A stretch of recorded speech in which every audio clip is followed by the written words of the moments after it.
সবগুলো ভিজে গেছে, এই যে ইচ্ছা করে ভিজেছে।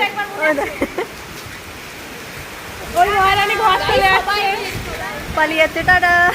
আর বৃষ্টিটা অনেক জোরে পড়ছে। ওই দেখো বৃষ্টি পড়ছে, ওরকম জায়গায় যে ফটো তুলছে, তোদের লজ্জা লাগে না? তুমি তুলেছো, দেখো দেখো দেখো ভিডিও নিয়েটা দেখো।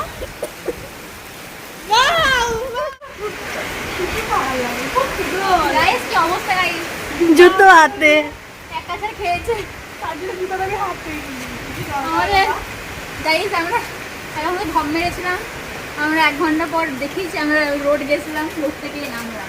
ও আর আমি বিষ্ণুপুরে গেছিলাম একটু কাজে। ও আচ্ছা, বিষ্ণুপুরের তো একটাই ট্রেন বেরোলো মনে হয়। হ্যাঁ ওই একটাতে থামে। তুই গেলি কখন আর আসলি কখন? ও ট্রেন ছিল, তুমি দেখো আমি দেখি। ও আচ্ছা, ইনভিজিবল না? Yes right. এই যে এরকম ভাবে আমার অবস্থা। গাইস অবশেষে আমরা খাবার কিনে বাড়ি ফিরছি। তাকি যাও একটু, দেখা যায় কি জানি না, আমি আমার ফোনটা জল পাচ্ছে।